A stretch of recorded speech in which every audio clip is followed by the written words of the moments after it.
Hey guys, welcome to another commentary done by Diggity. We're in lower bracket round 2 of Starcon 2025, out from Philly. Up right in corner, we got Arda Turtle starting as the purple Zerg. Bottom left hand corner, we got NeonSword starting as the magenta. Is that pink? It's hard to tell the difference. We'll call it pink. Pink Terran. This is going to be on Eclipse, the bread and butter map for quite a period of time on the ladder. Between these two, I think I'm going to favor Arda Turtle off the bat. NeonSword has been practicing. He's been trying to get better, but I think Arda Turtle does have the edge on him overall. The one question will be is how well does Arda Turtle manage his overlords? That's honestly Arda Turtle. I think if he can just clean up the overlord management, he would, as far as my tier system, he probably jump 2 or 3 tiers. He's actually very solid. His overlords just seem to get away from him, and that seems to cost him games here and there. At least when I see the games that are costing him. Usually he's in it and he's doing a pretty good job macroing. Just when the overlords end up out of position here and there, causes problems. Speaking of overlords, just slowly making its way across the map. NeonSword not opting for a front door seal, interestingly enough. Instead, dropping the supply depot here to the 6 o'clock location. I'm wondering if this is indicative of him planning either a fast economic play, or if, I would be a little bit shocked actually. I would still expect the barracks out in front, or if he is planning on going for maybe mech on Eclipse. We'll see. We'll keep an eye on that gas. Right this second, though, sending an SCV scout out. It looks like we're actually seeing a spawning pool opener here from NeonSword. Now this could blow up, and I didn't get to mention this with the was this Overpool? Yeah, Overpool. Sorry, Overpool here from Arda Turtle. I didn't get to mention this on the Tartman game versus Father, which is whenever you're going for a pool opener, there's a large degree of economic risk, but the risk reward is pretty high, and what it ends up doing is slowing down a little bit of the Mutalisk ends up being a little bit later. Your economy can take a pretty decent hit if the Terran defends it well in particular, but if your Zerglings manage to get up the ramp and you catch your opponent off guard, it can be absolutely devastating, and it also denies that natural expansion from for an extended period of time, so it can go both directions. Anyway, spawning pool built the Zerglings. I will say it's more often than not a risky build just because you take such an economic hit as Zerg, and the Terran just recovers a bit easy. It's easier for the Terran to recover economically, but this is the big part, is it just delays that gas for a considerable period of time. The SCV is pulling off the line to go ahead and blockade. We are not seeing a gas grab, so it looks like Marine's still going to be constructed. Arda Turtle running across, single Zergling dedicated to that SCV at the 12 o'clock location. Natural expansion is being constructed from Arda Turtle. Really, I want to see when Arda Turtle opts to grab that gas. It is possible Arda Turtle is going to opt for more Hydrals play. It looks like that SCV is scooting back around. Again, the key is just seeing when that gas was spotted. It looks like it's going to be 3 hatch before gas, interestingly enough. So Zerglings sitting back. So Arda Turtle wanting for more economic aggressive play. The Zerglings testing the front, seeing the 3 Marines and SCVs there. NeonSword opting to go for a command center interior to the base. Going to go ahead instead of additional barracks. So going to push that forward, which I think makes good sense, seeing that the extractor was plopped down. I think that was around like 310, 315, somewhere along those lines. So wants to make sure his economy keeps pace, but he's going to have a lot of Marines, and Arda Turtle may have put himself in a situation similar to Tartman, where he needs to construct some sunken colonies on the front, and this is where it can start hurting the Zerg economy, is where you need to invest either in Zerglings or sunken colonies or something to deal with an imposing threat, and where you really want to be droning up. So we'll see how it plays out.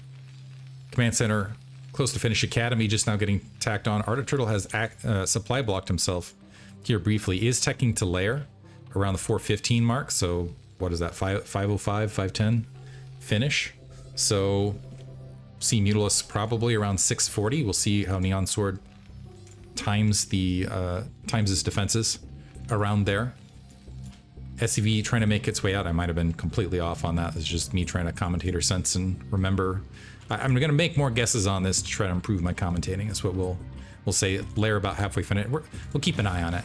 SCV's still been very active and spots it. Arda Turtle is dropping that sunken colony preventatively. But you can see where even now, honestly, this grouping of Marines with these SCVs, I don't know that NeonSword's going to forward any SCVs with this, but even this grouping of SCV potentially could wipe out that sunken colony. NeonSword not pressing it right this second. He did opt to play very barracks light. I wonder if he's going to transition this into immediate 4 or 5 racks, actually. Stim about halfway finished. Does have the engineering bay up. +1 weapon should be on the way shortly. Is getting that comp set. Just wants to see what the tech is. Layer's finished. We didn't get the timing of it. But we see that it's sub 520. Spire being built. And there's the comp set being constructed as well. Second medic along the way. Do we have a second sun colony as of yet? NeonSword dropping the comp set, sees the main, sees the spire. And so knows he needs to build some defenses. The Zergling's actually charging in. I missed this. We got one SCV kill. And the Zergling's making all the way in. Yeah, wanted to spot the barracks count. Sees just 2 barracks. I think Ardor Turtle is going to feel pretty good about this, actually. Able to get another SCV kill. Nice job. Before it's finally cleaned up. Range now being constructed. With this, if I was Ardor Turtle, I would just go ahead and grab my gas. Maybe drop another sunken. Yeah, he's going to go ahead and drop another sunken. And maybe just play from there. Because this means you're not going to be facing a massive amount of Medic Marine in the mid game. And yeah, he's going to go ahead and drop the 3. He's already got 3 gas. So going to go ahead and drop the 3 sunken. Second sunken at the 12 o'clock because that ramp provides ample defense. Do we have a factory being built as of yet here for NeonSword? So going ahead and building the missile turrets, but a huge opportunity for Ardor Turtle here, where he doesn't have to build Mutalisks, honestly. Like, he can just skip it right this second, and he's going to opt to. So he's going to go ahead and build 3. I'm hoping he actually keeps it to a smaller number, just to keep an eye on this Medic Marine force, because between the sunk colonies he has and the current size of that Medic Marine army, particularly just off the 2 barracks at the 7-minute mark now, he's going to have a good opportunity to, yeah, just go ahead and cap that 3rd gas, get to hive pretty rapidly, and end up with a little bit of a jump on tech. And it looks like instead, he's going to go ahead and surge to 8. Maybe presuming that NeonSword has tacked on some additional, and this actually might pay off because this factory's coming out at a very late count here. NeonSword going ahead and dropping, wrong player, dropping some comsat, seeing the 12 o'clock, and the fact that that gas is in place. Mutalisks are on their way. And I think Ardor Turtle just needs to keep, I mean, he can go ahead and peck at some things. He could knock some turrets down once he has the full 9. Looks like one of them just staying back like a lazy guy. Factory is complete. This does open up a lot of opportunity to potentially harass the timing of that starport. Able to get 2 Marine kills on the reinforcements. Going pretty deep. Going to be able to get some SCVs that were building supply depots as well. And for not a lot of damage, got a handful of SCVs and is going to be able to exit out of that natural expansion. Nice little spot of Mutalisk Micro right there. And honestly, really heads up maneuvering, coming down, wiping off here, able to take out some reinforcements and then exiting as the Medic Marines were out of position along the north. Mutalisk's going to rejoin that army. That will be the full 10 count, which turrets look out. They can do a lot of damage. We're not seeing the +1 weapons upgrade. We are seeing a Lurker Tech upgrade. Do we see the Queen's Nest is down? We're a little bit light on that Tech to Hive. I'm going to keep an eye on that layer to see when that starts. We do have the double starport getting dropped, 2 additional barracks being added on. That feels very, very late. There's the, say click aware, there's the Hive being built.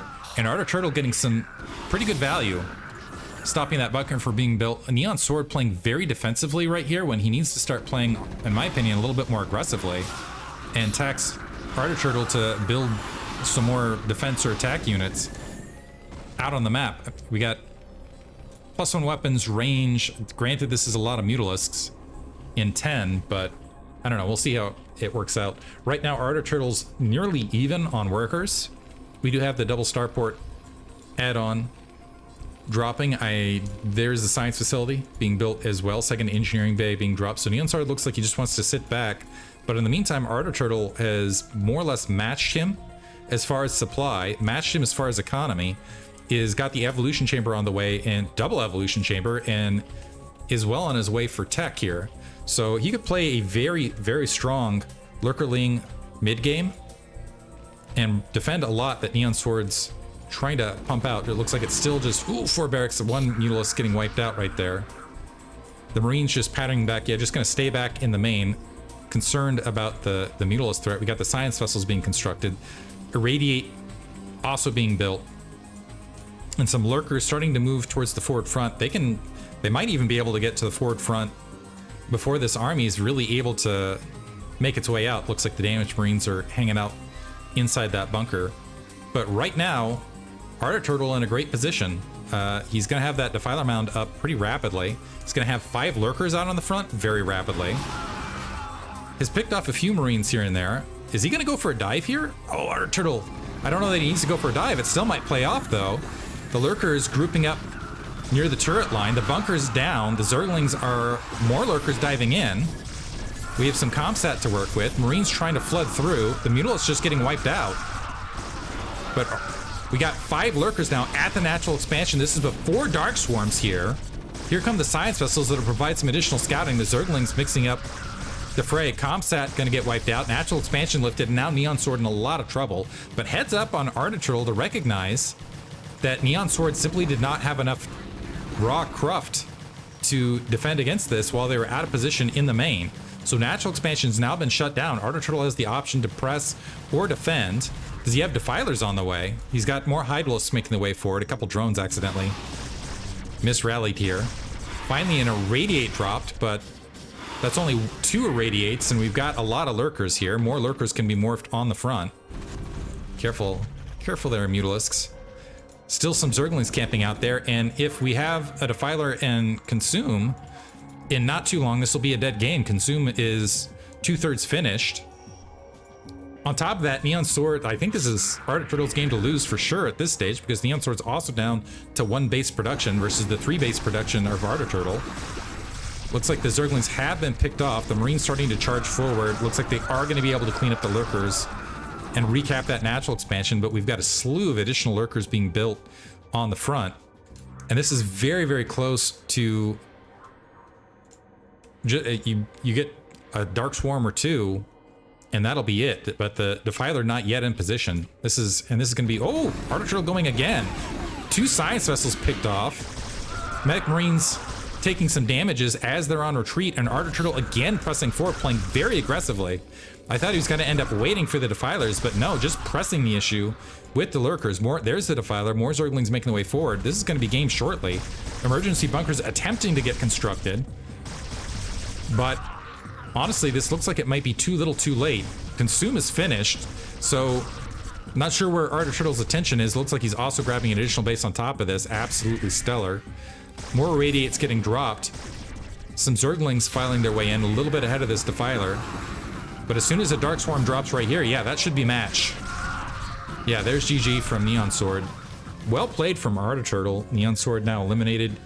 Arctic Turtle will continue. Great play from him, though, in this match. Hope you guys enjoyed it. Thanks for listening.